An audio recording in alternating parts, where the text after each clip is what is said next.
कृष्णा, गोदावरी व भीमा नदी ह्या महाराष्ट्रात उगम पावतात व दक्षिणेकडून पूर्वेकडे वाहत जाऊन बंगालच्या उपसागरास मिळतात.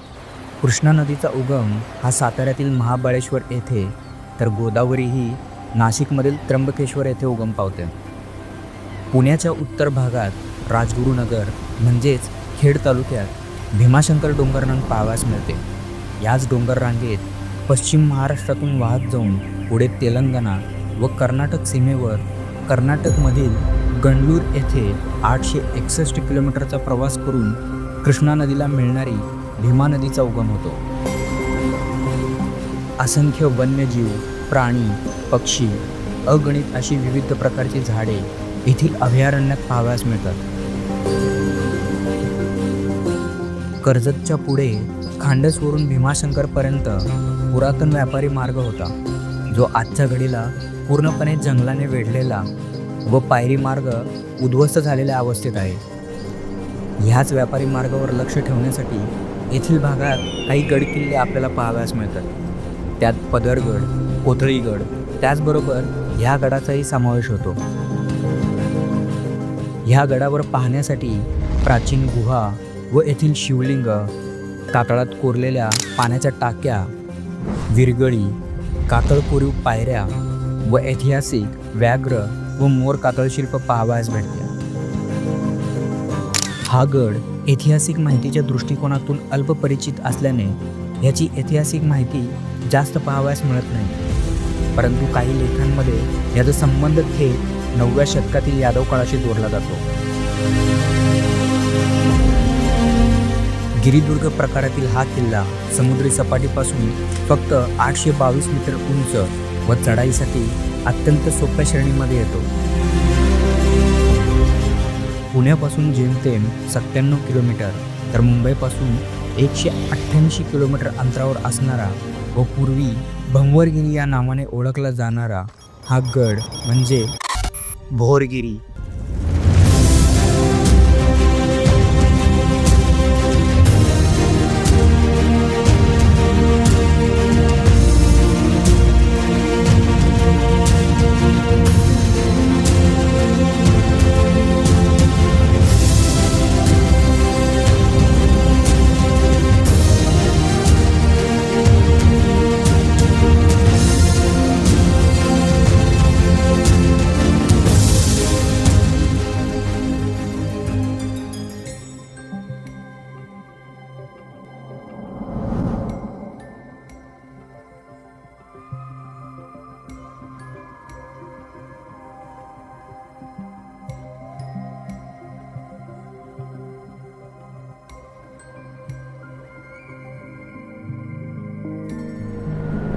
तर मित्रांनो नमस्कार, स्वागत आहे तुम्हा सर्वांचं आपल्या या यूट्यूब चॅनलवरती. आणि महाराष्ट्र गड भ्रमंतीमध्ये आज आपण निघालेलो आहे ते भोरगिरीसाठी, जिथं भीमा नदीचा उगम होतो आणि भीमाशंकर डोंगर रांगेमध्ये हा मोरगिरी किल्ला वसलेला आहे. ॲक्च्युली ट्रेलची कल्पना मलाही नाही आहे, फर्स्ट टाईम मी ट्रॅव्हल करतो आहे भोरगिरीसाठी. या अगोदर जेमतेम 3-4 वर्षाखाली मी भीमाशंकरला आलेलो. त्यावेळेस माझ्याकडे बाईक नव्हती, मी मित्राची गाडी घेतलेलो आणि तेव्हा आलेलो. आणि हे वातावरण पाहता असं वाटतं आहे काल रात्रीच पाऊस पडलेला आहे, कारण मस्त गारवा वगैरे जाणवतो इकडे.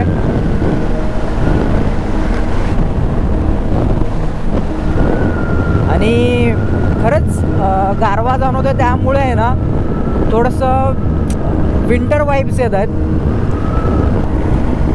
आणि आजच्या या आपल्या भीमाशंकर राईडमध्ये किंवा भोरगिरीच्या ट्रेकसाठी आपल्याबरोबर समोरच्या गाडीवरती दिसते तेजस आहे आणि राईड करतो आहे. आणि तेजसच्या बरोबर मागं सागर बसलेला आहे. सागर पहिल्यांदाच आपल्याबरोबर ट्रेकला येत आहे.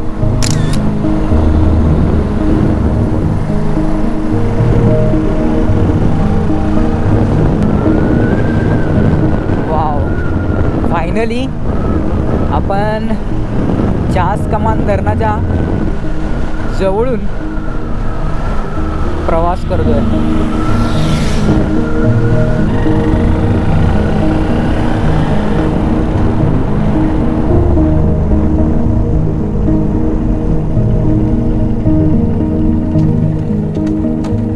सकाळच्या थंड वातावरणात भीमा नदीवर बांधलेल्या या डॅमचा व्ह्यू खूपच सुंदर दिसत होता. अफाट अशी शांतता, विशाल निळाक्षर जलाशय आणि दूरवर पसरलेले डोंगर डोळ्यांना मंत्रमुग्ध करून टाकतात.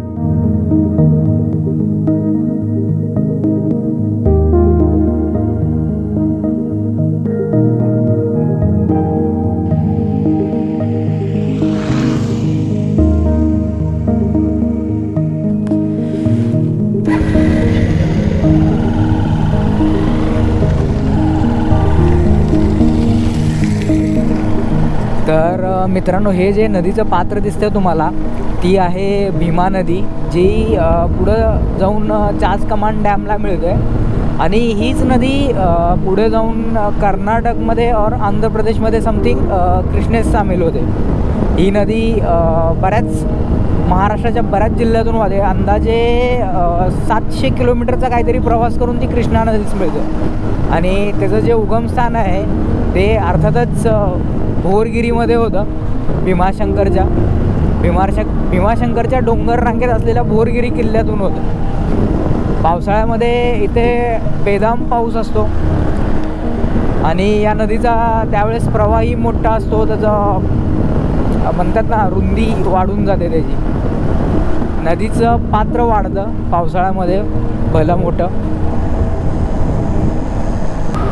हा राहिला भोरगिरीसाठीचा बोर्ड.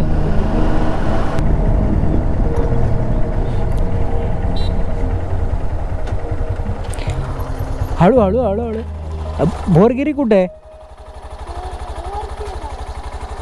किती किलोमीटर लांब आहे किल्ला गावातून?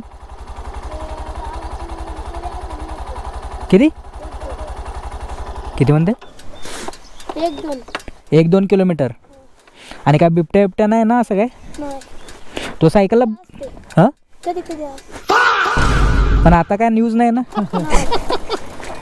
तो सायकलला ब्रेक नाही होय? भारी गेला का? किती लांब राहत नाही इथून बरगड ना असं 5-10 मिनटं. हा 5 किलोमीटर. तर पुढे गेले तुम्हा मंदिर लागण मंदिराच्या इकडेच वरती झेंडा लाल दिसला ना का तिकडे वर जायचं. वर असं तिकडे बघत जायचं मग दिसेल तुम्हाला. इकडच्या साईडला आहे का? इकडल्या साईडला. अच्छा अच्छा अच्छा. हे का आता हा डोंगर दिसतोय का? हां तिथं गेलं का तुम्ही हां. तुम्हाला दिसेल. अच्छा अच्छा. वरती गडावर काय झेंडा लावलाय का? हा हा. गाडी लावायला जागा आहे ना गाडी खालीच का? खाली? हां तेच खाली. चला धन्यवाद.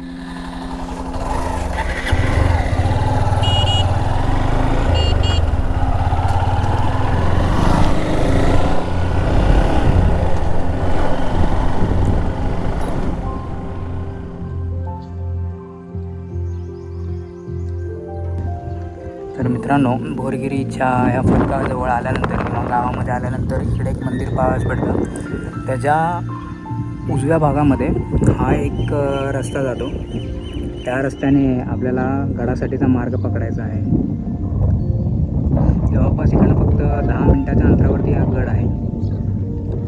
पुण्यापासून जवळपास 2.5 ते 3 तासात पूर्वीच्या खेड व आजच्या राजगुरुनगर तालुक्यातील भोरगिरी गावात पोचलो व गावातील एका घराजवळ सावलीमध्ये गाडी पार्क करून गडासाठीचा मार्ग पकडला. तर मित्रांनो, जेमतेम भोरगिरी गावामधून 5 मिनिटाच्या अंतरावरती आहे ना आपल्याला भोरगिरी किल्ला दिसण्यास सुरुवात होतो. गड चढाईच्या सुरुवातीलाच गावातील एक वाटसरू अथवा ट्रेक लीडर्स म्हणा आपल्याला भेटली.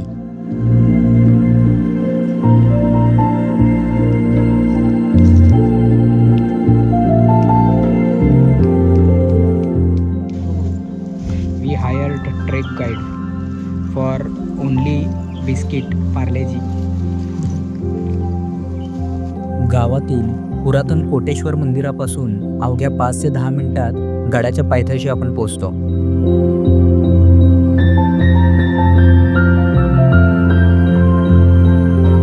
गड पायथ्याला एका फलकावर गडाचा नकाशा दाखवण्यात आला आहे, जो गड भ्रमंतीसाठी महत्त्वाचा ठरतो. तर मित्रांनो भोरगिरी किल्ल्याच्या सुरुवातीला इकडच्या साईडला आहे ना आपल्याला भीमा नदीचं पात्र पाहायला भेटतं. आता सध्याला ते सुकलेलं आहे आणि हे असं काहीसं स्ट्रक्चर आहे जिथून आपण ट्रेक चालू करतो आहे भोरगिरीसाठी.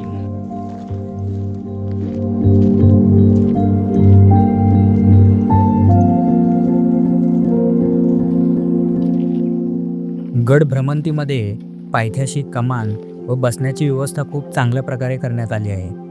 त्याचबरोबर गड भ्रमंती मार्गात पर्यटकांच्या सुरक्षेसाठी रेलिंगही बसवण्यात आलेले आहेत.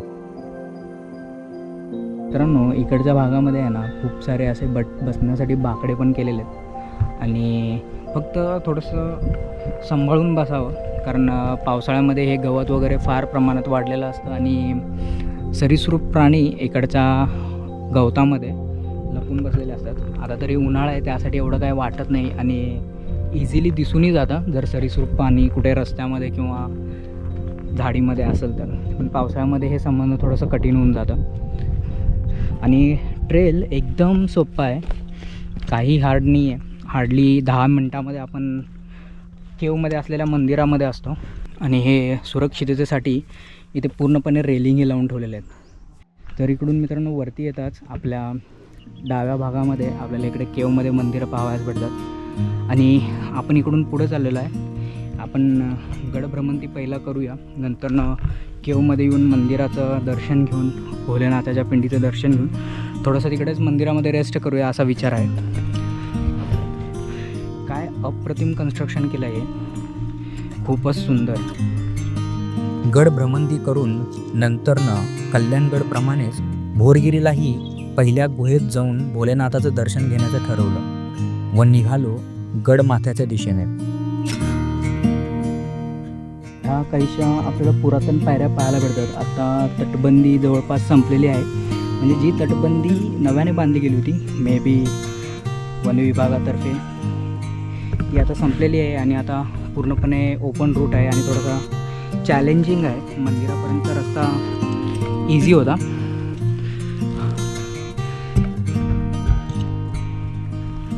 थोड्याशाच अंतरावर सुरक्षेसाठीचे रेलिंग संपतात व खडी चढाईस सुरुवात होते. उजव्या बाजूस निसरडी दरी व समोर उंचच उंच खडी चढाई पावसाच्या मोसमात करणे थोडेसे धोकादायकच ठरू शकते, त्यामुळे हा मार्ग जपून वापरावा.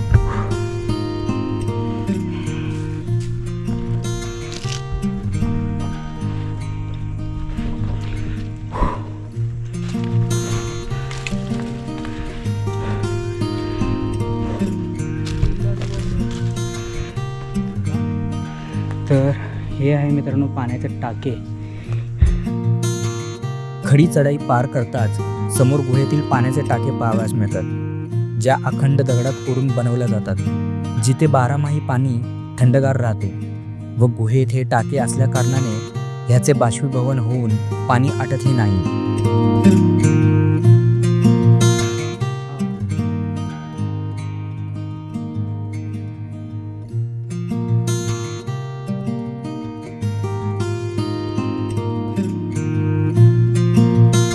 तर मित्रांनो इकडे पाण्याच्या टाक्याबरोबर शक्यतो हेही पाण्याचं टाकच असावं. खाली उतरण्यासाठीचा रस्ता पण आहे इकडे, पण खाली पाहून वाटतं की हे प्रचंड गाळ असावं शक्यतो. आणि आपल्याला इकडे विरगळी पाहावयास भेटतं ह्या केवमध्ये.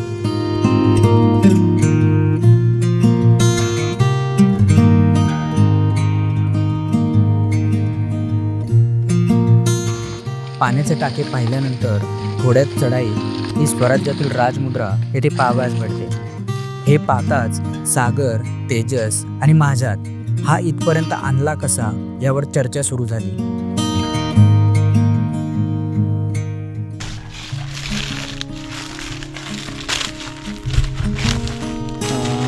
तर मित्रांनो इकडंच आपल्याला शिवपिंड पाहायला भेटतं आणि शिवपिंडीच्या इकडेच एक मूर्ती देखील पाहायला भेटते. कशाची आहे मूर्ती याबद्दल काही माहिती नाही आहे, पण एक शिवपिंड जी आहे ती ही थोडीशी क्रॅक वगैरे झालेली आहे आणि एक सर्क्युलर शेपमध्ये आणि ही थोडीशी स्क्वेअर शेपमध्ये आहे.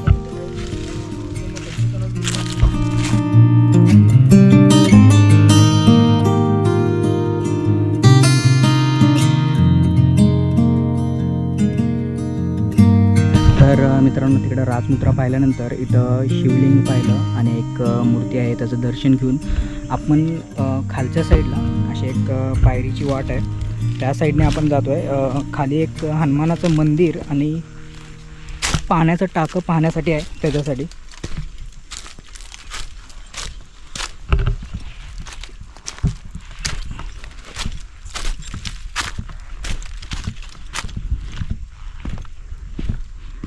ही पुरातन अशी पायरी मार्ग आहे गडावरचा जे पूर्णपणे दगडामध्ये स्थित आहे.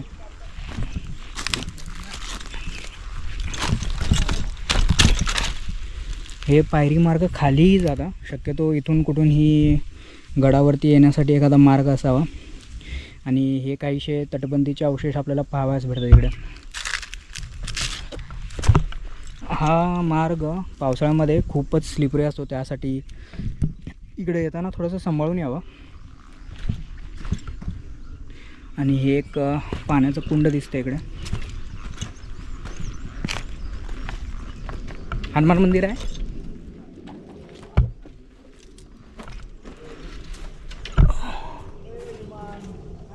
हे पाणी टाकं भरलेलं आहे पूर्ण. तर मित्रांनो हे एक पाणी टाका आहे आणि पाणी पूर्णपणे थोडंसं दगड मारून तुम्हाला दाखवतो पूर्णपणे भरलेलं आहे. येथील पाण्याच्या टाक्याजवळ बाहेरील भागात दगडामध्ये एक कोरीव मूर्ती पाहावयास भेटते. काळाच्या ओघात ते समजणं थोडंसं अवघड आहे पण गड चढाईच्या सुरुवातीस असलेल्या नकाशावरून शक्यतो ते मारुतीचे असावे असे वाटते. पण तिकडनं पाण्याचं टाकं पाहिलं आणि तिकडनं आपण थोडंसं पुढं आल्यानंतर म्हणजे ही वाट ॲक्च्युली शिवलिंगापाशी जाते वरची. इकडनं खाली उतरून आपण पहिल्यांदा राईट साईडला गेलो. आता त्याच्या लेफ्ट साईडला आल्यानंतर इकडं आपल्याला शरपशिल्प पाहावयास भेटतं. हे आहे शरपशिल्प जे आपण कोथळीगडच्या ट्रेकमध्येही दरवाजाच्या महाद्वार जो वरचा बाले किल्ल्याचा भाग होता दरवाजाच्या बाजूला भिंतींवरती शरपशिल्प कोरलं होतं. तर मित्रांनो हा रस्ता इथं पूर्णपणे बंद आहे आणि त्याच्यावरती इथं पुढे आल्यानंतर आपल्याला असं एक तटबंदीचा अवशेष पाहायला भेटतं. शक्यतो असू शकतं हे पुरातन काळामध्ये इथे एखादा दरवाजा वगैरे असावा जे भीमाशंकरच्या डोंगर रांगेमधून उतरल्यानंतर इकडनं आपल्याला प्रवेश मिळायचा जो भोरगिरीच्या गावातून नाही तर भीमाशंकरच्या डोंगर रांगेतून खाली उतरल्यानंतर इकडे. आणि ही तटबंदी पूर्णपणे आता ढासळत आलेली आहे. काहीशी अवशेष ह्याचे शिल्लक आहेत फक्त. इकडच्या साईडला पूर्णपणे असं क्लोज दाखवतं तिकडं काही मार्ग वगैरे काहीच दाखवत नाही. आणि हे असं वाटतं हे बघून की गडसंवर्धकांनी हे पूर्ण म्हणजे ह्या मार्गामध्ये जे काही झाडं वगैरे वाढली होती ते पूर्णपणे तोडून ह्याच्यासाठीचा मार्ग केलेला आहे जेणेकरून समजावं की हा एक प्रवेशद्वार असावा वगैरे. तिकडेही आपण पाहू शकतो जे खळगं दिलेलं आहे दगडामध्ये इकडेही आपण समोर पाहू शकतो. तर हे इंटरलॉकिंग सिस्टीम असायला पाहिजे जसं की मेल फिमेल लॉकिंग सिस्टीम असं तसं. इकडं पुढच्याही खळग्यामध्ये दिसतं तिकडं दगडामध्ये एक खळगा आहे. पण महादरवाजाचे अवशेष हेच असावेत की काय काही माहिती नाही. थोडंसं कन्फ्युजनच आहे याच्याबद्दल. पण मॅपमध्ये हाच दरवाजा दर्शवलेला आहे आणि हे तटबंदीचे अवशेष दिसत आहेत पूर्णपणे.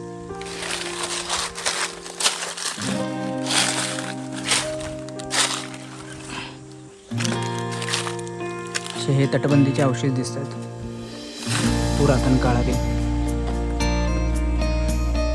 इकडं एखादं इंटरलॉकिंग सिस्टम बघायला भेटलं तर फारच चांगलं होईल पण सांगता नाही येत.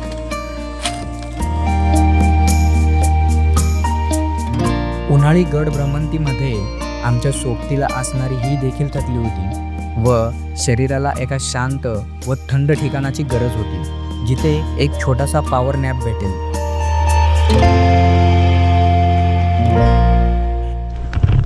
हा ही पायरी मार्ग आहे ना पूर्णपणे खालीपर्यंत जातो आणि आपण तिकडे पाण्याचा टाका बघितलं होतं ते आणि इकडच्या साईडला शरबशिल्प आणि प्रवेशद्वारचे काही अवशेष इकडच्या साईडला होते. तर इकडनं आपण पुन्हा परत गडावर असलेल्या शिवलिंगपाशी चाललेलो आहोत. हे आलो आपण गडावरील शिवमंदिरापाशी. आपण गडाच्या सर्वोच्च भागामध्ये आलेलो आहोत. आता घनदाट जंगल आहे आणि खाली चालताना आहे ना खूप लक्षपूर्वक ध्यान देऊन पावले टाकावे लागतात. तर गडमाथ्यावरती आपल्याला हे एखाद्या वाड्याचे अवशेष असल्यासारखे दिसत आहेत आणि किल्ल्याचा किल्लेदार शक्यतो ह्याचा हा वाडा असावा असंच काहीचं स्ट्रक्चर आपल्याला बऱ्याच गड किल्ल्यांवरती पाहायला भेटतं. त्यापैकी सांगायला गेलं तर एक आहे तो मृगगड.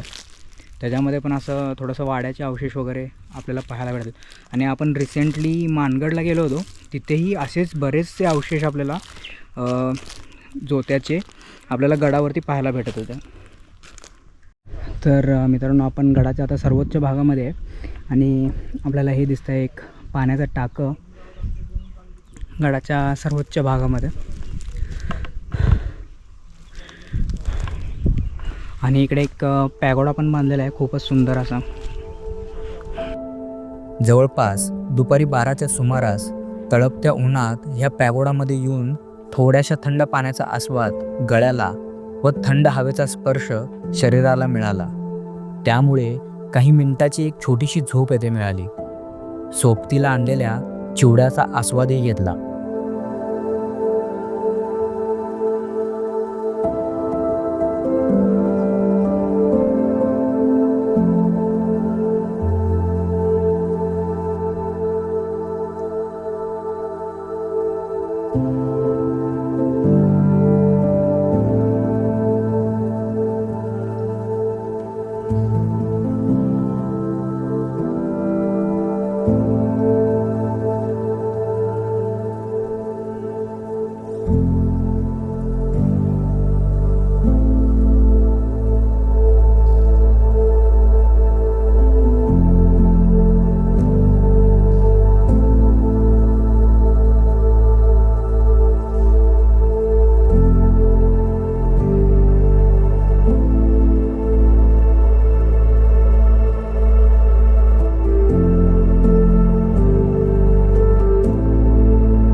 येथील विश्रांतीमध्ये बराच थकवा निघून गेला व पुढे गडमाथ्याला प्रदक्षिणा घालून परतीच्या मार्गात गुहेतील महादेवाच्या मंदिराकडे निघालो.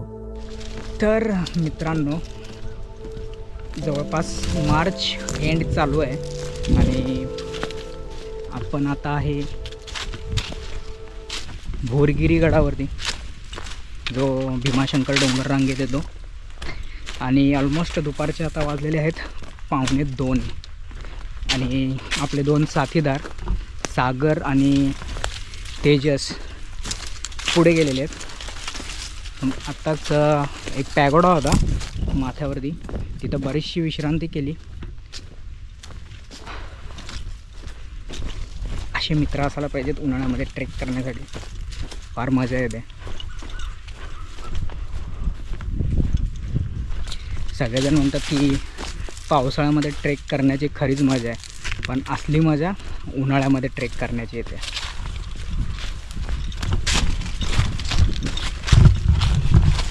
हो हे चालले.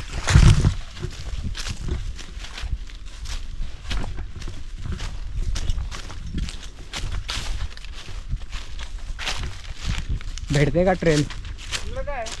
हां, पाण्याचे टाके आहेत खालच्या साईडला, पण ते खालच्या साईडला राहिले रे. आपण तिकडनं आहे ना खाली उतरायला पाहिजे होतं.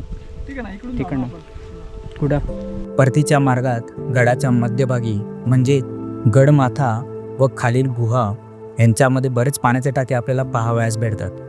पावसाळ्यात निसरड्या वाटेमुळे इथपर्यंत येणे धोक्याचे असू शकते.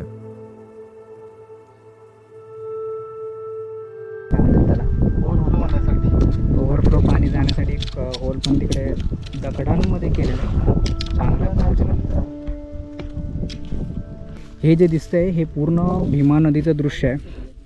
इकडे डोंगरांमध्ये भीमा नदी तयार होते पावसाळ्यामध्ये आणि हेच पाणी पुढं गावामधून वाहत जाऊन ती जाते आपण चास कमान डॅम जो पाहिला तिथे. आमची थोडं वड पण प्रत्येक गड किल्ल्यांवरती जर बघितला ना असं टॉप असतो ना, टॉपच्या उताराला म्हणजे बाले किल्ला असेल काय असेल त्याच्या उतारावरती असं हे आहे. आणि हे सिस्टीम कुणी वापरली माहीत आहे का?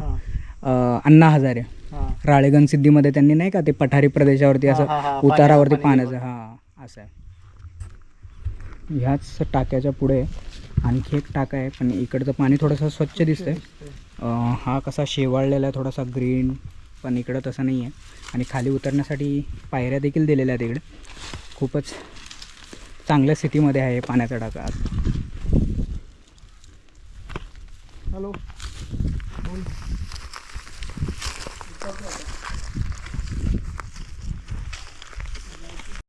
तर मित्रांनो हे ऑलमोस्ट 6वं ते 7वं पाण्याचा टाका आहे आपण गडावरती बघतोय ते. आणि एक कंटिन्युअस एक ट्रेल आहे ना, एक राऊंड सर्कल आपण जेव्हा गडाला मारतो वरच्या भागामध्ये तर त्याच्या खालच्या भागामध्येच हे आपल्याला पाण्याचे टाके दिसतात. आणि ह्यातलं पाणीसुद्धा वापरण्यायोग्य आहे, सुंदर. पण इकडनं वरती आल्यानंतर आपण हे पहिलं टाका पाहिलं होतं आणि इकडनं आपण राईट साईडला गेलो होतो आणि वरती आपण अजून गडाच्या वरच्या भागामध्ये जाऊन त्याला एक फेरी मारून आपण ह्या लेफ्ट साईडनी इकडे आलेलो आहे. आणि आता आपण इकडनं रिटर्न परतीचा प्रवास चालू करणार आहे खाली. तर मित्रांनो आता आपण मंदिर परिसरामध्ये आलेलो आहे. इकडे पहिल्या गुहेतील मंदिर हे वैभव लक्ष्मीचे असल्याचे पाहावयास मिळते.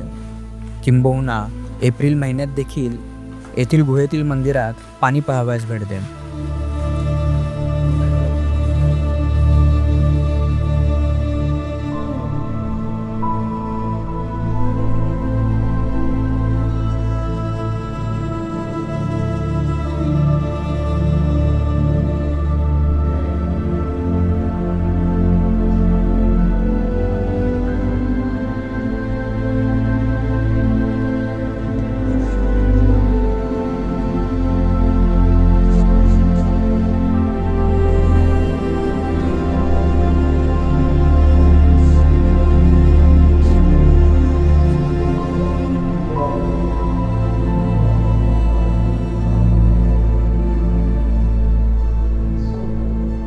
मंदिराच्या उजव्या आणि डाव्या भागात दोन्ही साईडला आपल्याला पाण्याचे टाके पाहायला भेटतात. आणि तिकडे एक शिवपिंड पण आहे. इकडं पण पाणी आहे आणि स्ट्रक्चर याचं खूप चांगलं आहे. पाणी खूपच स्वच्छ आहे आणि ओव्हरफ्लो झालेलं पाणी या दोन्हीच्या टाक्यांमधून जाण्यासाठी इकडे एक वाटी आहे आणि त्याच्यासाठी एक होलही केला गेलेला आहे. तिकडून पाणी बाहेर येतं.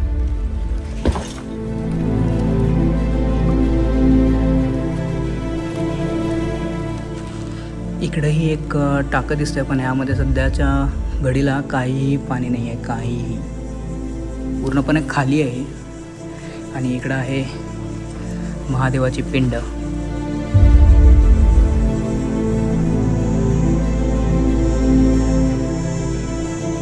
शेवटच्या गुहेत महादेवाची पिंड पाहावयास भेटते. त्याचबरोबर 1100 वर्ष जुने व्याघ्र, मोर व पंचमुखी नाग यांचे कातळ शिल्प पाहावयास मिळते व त्यावर पुरातत्व विभागाकडून आजही अभ्यास चालू आहे. हे पुरातन कातळ शिल्प खराब होऊ नये अथवा मिटून जाऊ नये ह्यासाठी येथील प्रवेशास व फोटो व्हिडिओ काढण्यास मनाई आहे. त्यामुळे महादेवाचे बाहेरूनच दर्शन घेऊन परतीच्या मार्गास लागलो. व ठरल्याप्रमाणे शेवटी चास कमान डॅमजवळ दिवसाचा सुंदर असा शेवट मावळत्या सूर्याने केला. तर मित्रांनो, इथे असलेल्या देवीच्या मंदिराचं आणि महादेवाच्या पिंडीचं दर्शन घेऊन आता आपण परतीच्या प्रवासाला सुरुवात करत आहोत. तर पूर्णपणे गड भ्रमंती झालेली आहे. जवळपास 3 तास लागले. थोडंसं रेस्ट तर जास्तच घेतलं, जवळपास 1 तास पकडलं तरी चालेल, रेस्टच घेतला होता आम्ही. पण खूप सुंदर गड आहे आणि स्पेशली उन्हाळ्यात व्हिजिट देणं योग्य आहे. म्हणजे ट्रेल एवढा पण हार्ड नाही आहे, पण उन्हाळ्यात ट्रेलची कल्पना घेणं, इवन पावसाळ्यातसुद्धा, मेन महत्त्वाचं पावसाळ्यामध्ये ट्रेलची कल्पना असणं गरजेचं आहे. आणि स्वतःबरोबर हायड्रेशनसाठी मुबलक असं पाणी आणि फर्स्ट एड किट आपल्याकडं असणं गरजेचं आहे, जे की मीही दरवेळेसच्या राईडमध्ये किंवा ट्रेकमध्ये माझ्याबरोबर कॅरी करत असतोच. आणि आता आपण उतरतो खाली. आपण जाऊया जे भीमा नदीचं थोडंसं पात्र आहे, जे आता सुकत आलं आहे पूर्णपणे, तिथं जाऊन थोडंसं फ्रेश होऊया आणि परतीच्या मार्गाला लागूया.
तर मित्रांनो, आजचा हा व्लॉग कसा वाटला आम्हाला कळवण्यास विसरू नका.